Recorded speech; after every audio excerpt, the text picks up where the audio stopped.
Welcome back to Camp Little.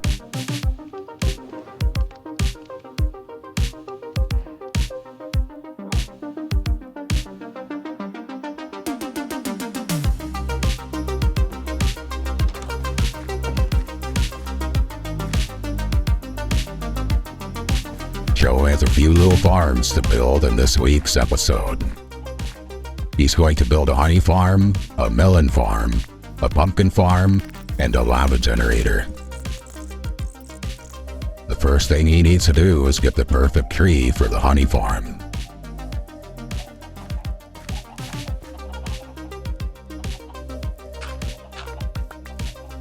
Now that he has the perfect tree, Joe can install the components to harvest honeycomb and bottles of honey from 2 different hives.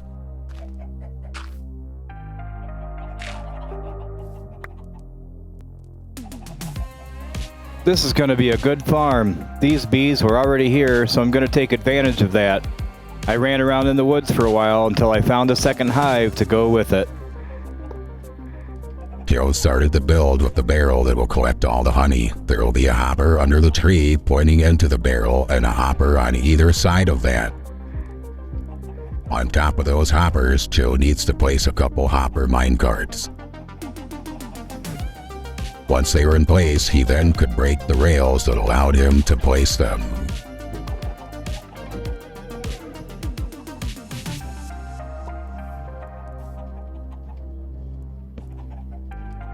He installed spruce planks on either side of the barrel and then placed the beehives on the hopper minecarts.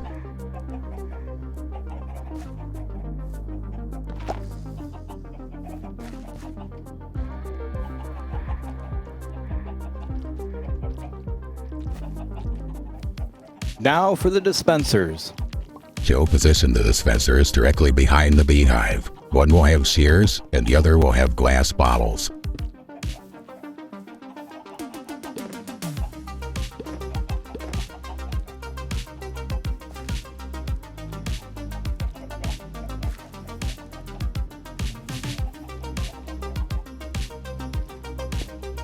An observer will be needed on top of each beehive. This will detect the update to the hive when bees leave and the honey level increases.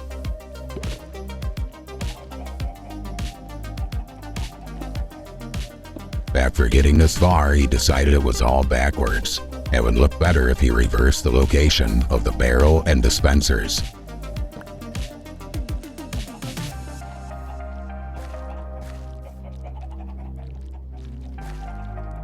He also needed to turn the center hopper to face the opposite direction so it pointed into the barrel.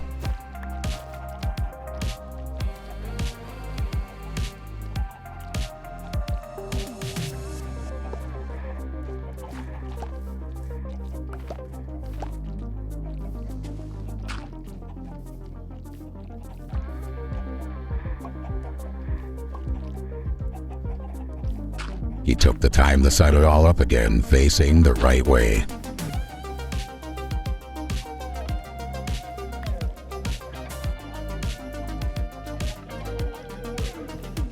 When it gets dark, he will have to turn the hive so the dripping honey is visible when you look at it from the front.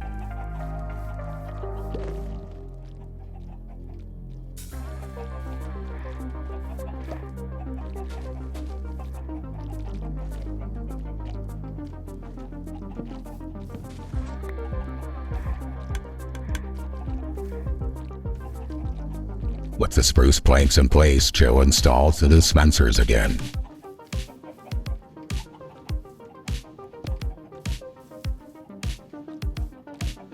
That's going to look better. Joe needs to install the observers on top of the hives. There needs to be a block on top of the dispensers to assist with transferring the redstone signal from the observer through the redstone dust, powering the block that is adjacent to the dispenser, which then activates the dispenser and harvests the honey.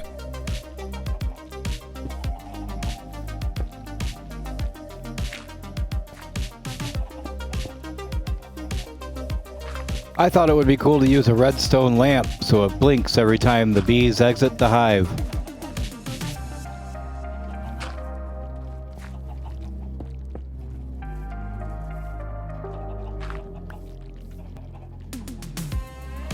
beehive was almost done. The hives just needed to be turned and the trapdoor needs to be installed to access the barrel. These were two very small honey farms.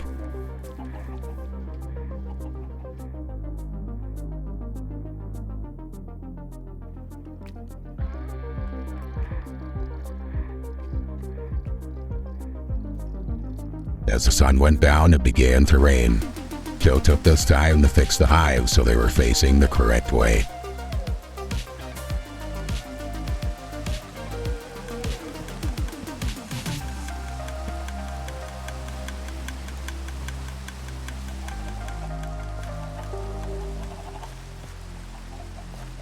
Let's get some sleep and get rid of this rain. There's so much more to do, but the honey farm is all done.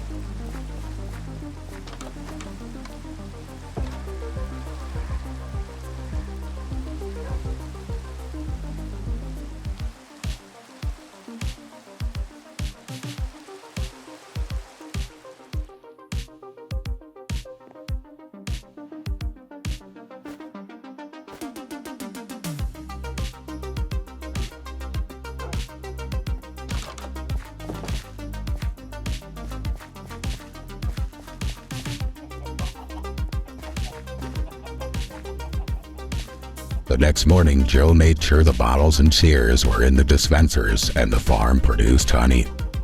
Watching the bees come and go and the redstone lamps blink when they did was very satisfying.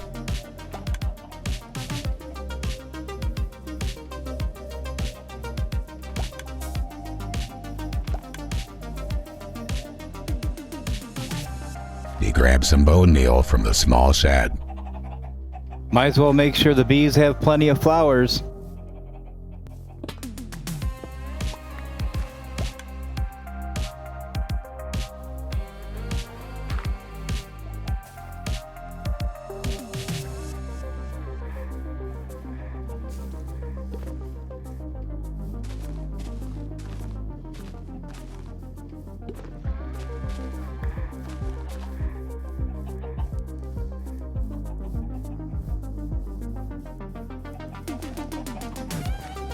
The tiny honey farm was perfect for Camp Little.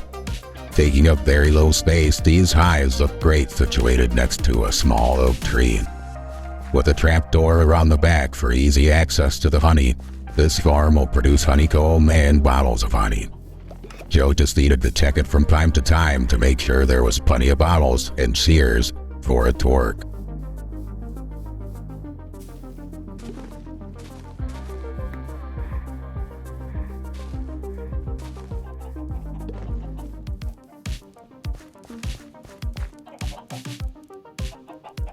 It's time to make a lava lamp.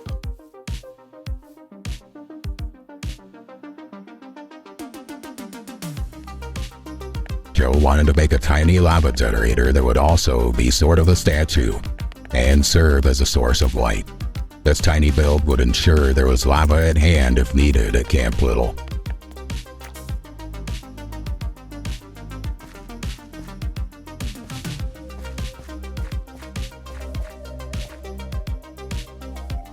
As the sun rose in the east, Joe got ready for the next farm. It was going to produce melons and pumpkins.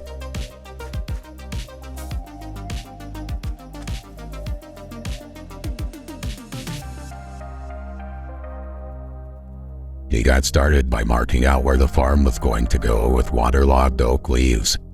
Filling that in with dirt gave him the area he needed to build without water getting in the way. This would be a good use of the space and fit in nicely with the manual farm next to it.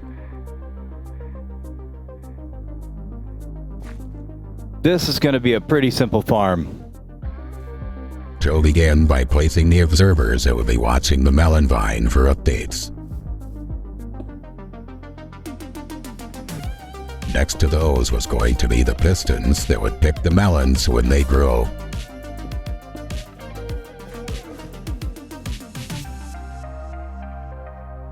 He repeated the setup for the identical farm that would be for the pumpkins.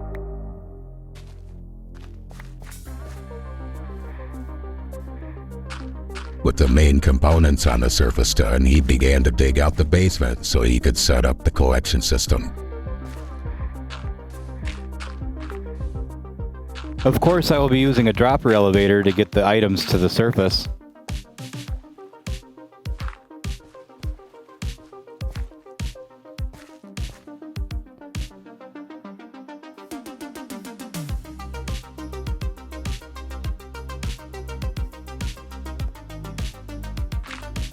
He dug out the dirt from where the dropper elevators will go.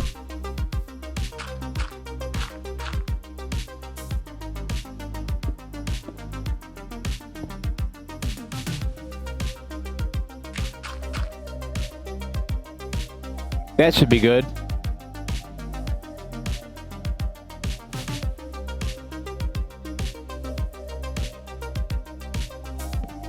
One barrel will be on top of the droppers and receive the items from below. The other barrel will just be for extra storage if the one side gets too full. Cobblestone on both sides of the barrels will provide a place for the one piece of redstone dust it will take to make this machine work. The observer will put a redstone signal into the barrel, and the redstone dust will trigger the piston.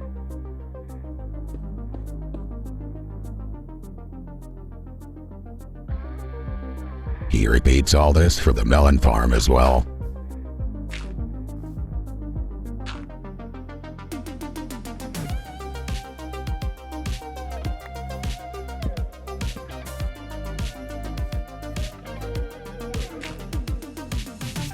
Down below, Joe needed to set up the observer clocks that push the items up the droppers when they are harvested. I'm going to start by setting up the hoppers for the collection system.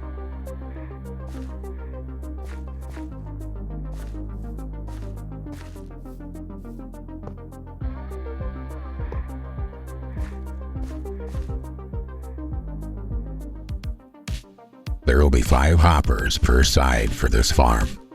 The 4 hoppers will be below the vines in the place for the melons or pumpkin. The 5th one just directs the items into the bottom dropper.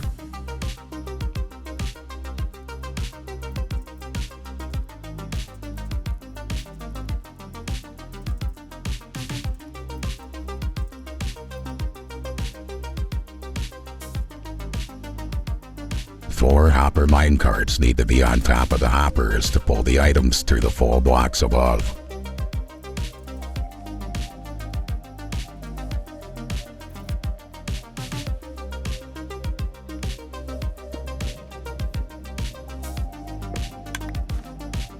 With the collection system installed, Joe turns his attention to the observer clocks that will be needed to operate the elevators.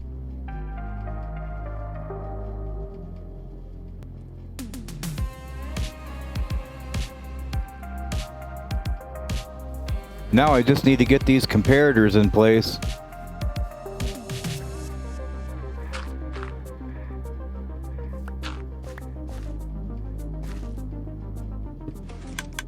Sometimes things just get stuck when you install them, and you just have to mess around with it until you get it right.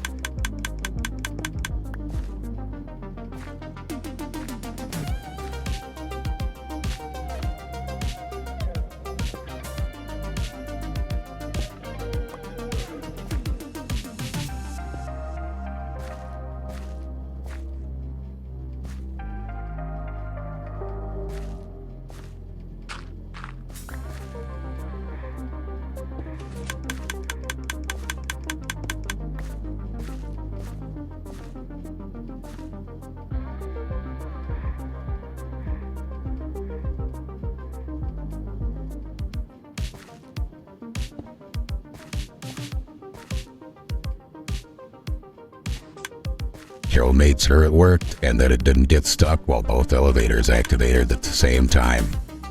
This part was working perfectly.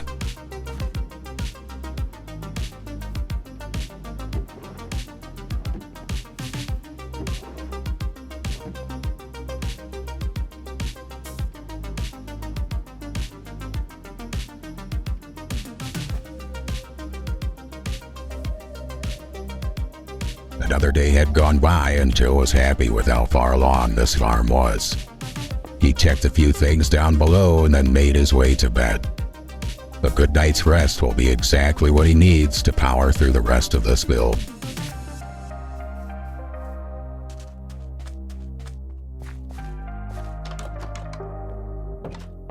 Oops.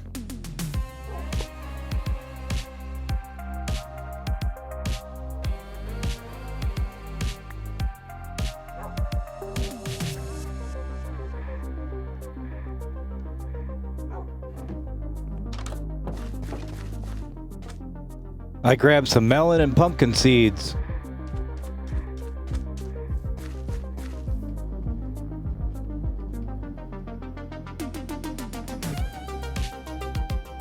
Joe planted the seeds so the melons and pumpkins would be growing as he completed this farm.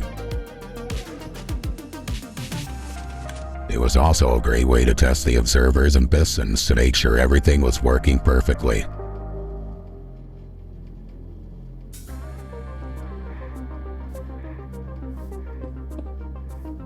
He installed the light gray stained glass that will help keep the melons and pumpkins restricted to the 4 blocks the hopper vine carts are under.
With the glass in place, Joe returned to the basement to finish the work down there.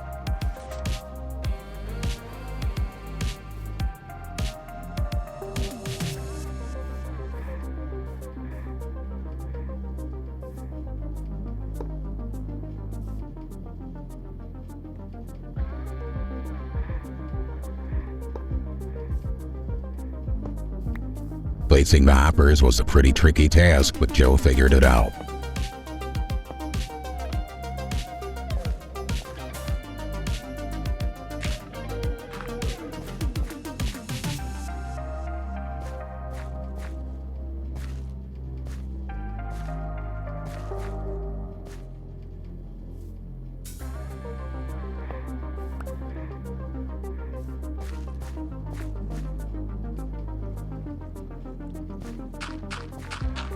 I can put all this dirt back now. Joe filled in the space below the waterlogged oak leaves with dirt. This will make sure it looks right from above.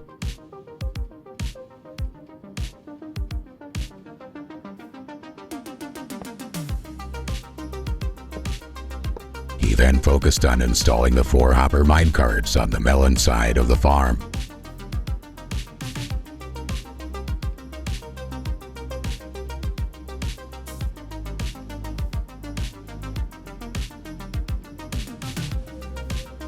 Once they were installed, he could remove the rails from the hoppers.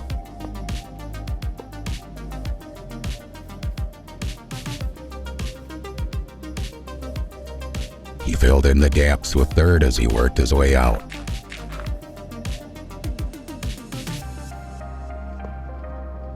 One more hopper and this is pretty much done.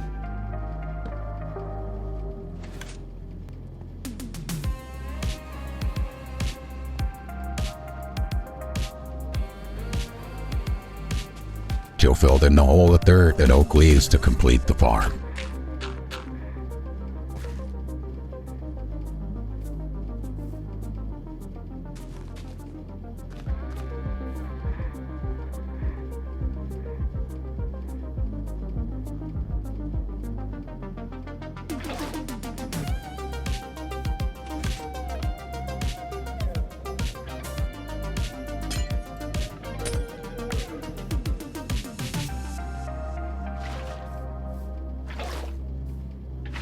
he waterlogged the oak leaves between the two farms to keep a uniform look.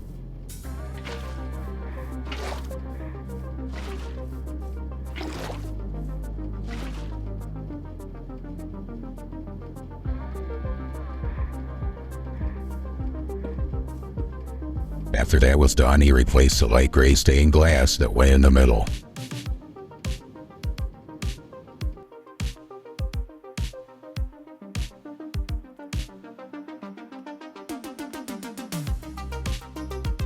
The sun was going down and the three main little farms Joe wanted to build were complete. He had some other things he wanted to do around the camp to help it all come together.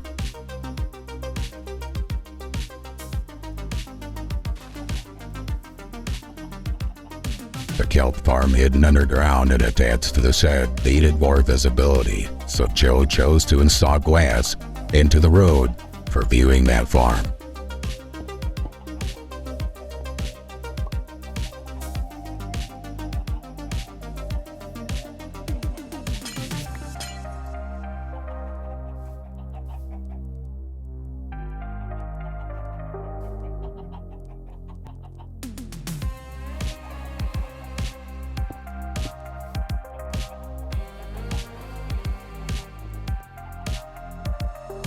It wasn't centered on the shed, but it was still going to look great.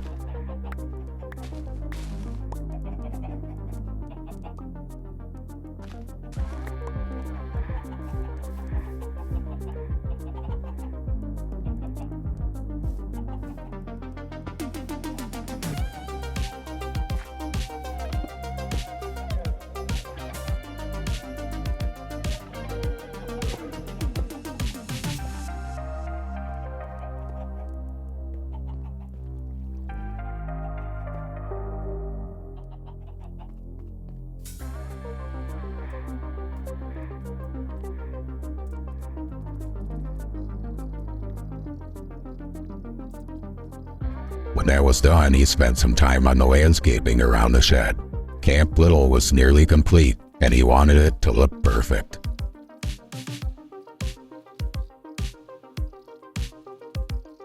He kept working as the sun came up. He wanted to have these small patches of grass around the shed completely done.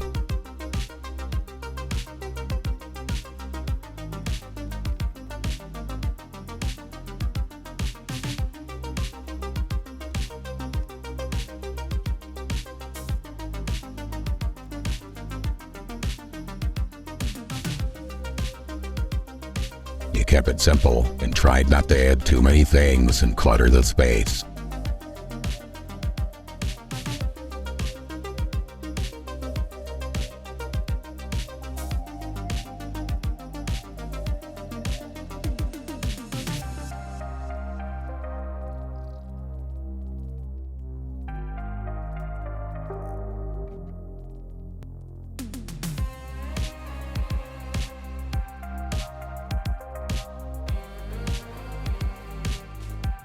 Camp Little had come a long way. Beginning as a small cabin on the edge of a cold climate, Joe added many useful farms and buildings.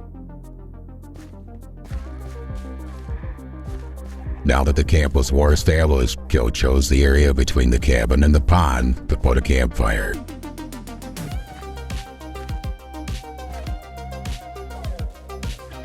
He added leaf litter to the ground to give it that fall feel.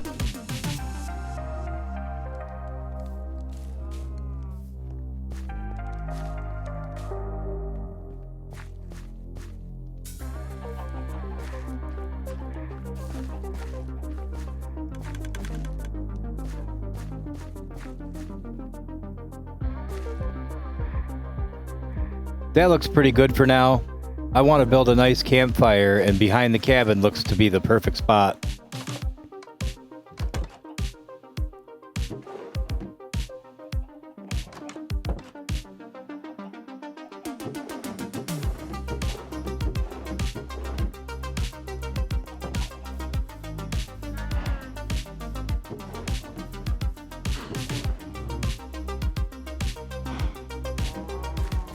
As the sun went down, Joe got started on the fire pit.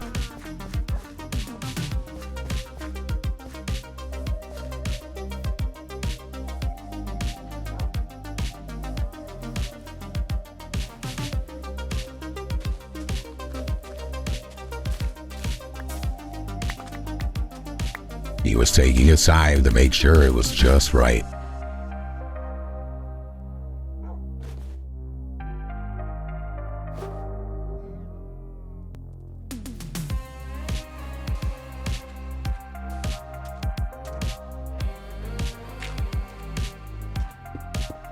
He placed a cobblestone base for the fire to go on.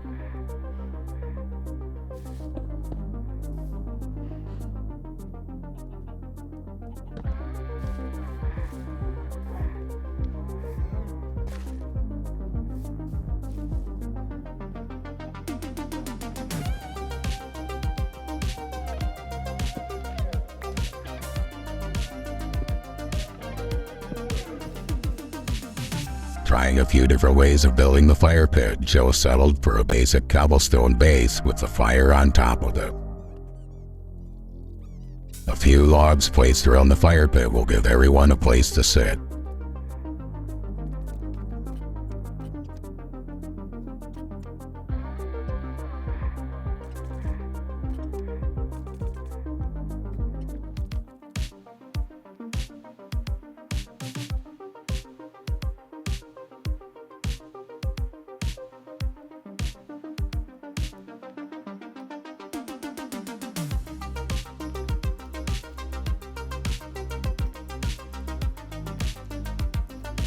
Joe wanted to light up the melon and pumpkin farm somehow, so he tried a few things before settling on glowstone under the observers.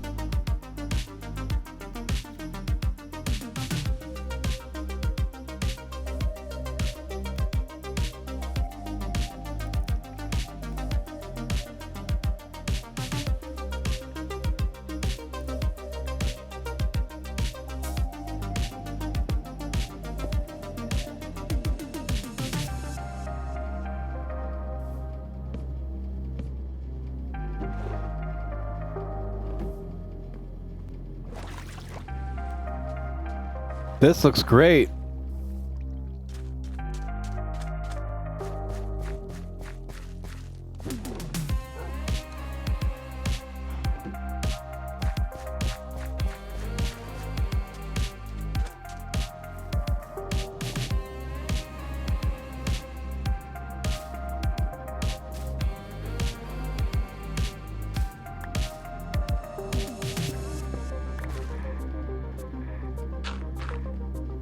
Thanks again for watching another one of my videos about Camp Little. Next week, we're going to build a sheep barn to provide a tiny bit of wool and add a useful animal to the property. I think I'm just going to fill in that hole in the northwest corner and build it right there. I really hope you're enjoying this series. If you are, please let me know in the comments. I have many more ideas for builds in this world, so when Camp Little is completed, it's not the end. It's actually just the beginning. This concludes another episode of Camp Little. Thank you for supporting this channel by watching all the way to the end. It really means a lot to us. Tune in next time to see all the builds and adventures Joe is up to. If you would like to support us, just watch this video again and share it with your friends. Commenting on the video helps give it a boost as well. And of course, if you haven't yet, please like the video and subscribe to the channel. Until we meet again, goodbye.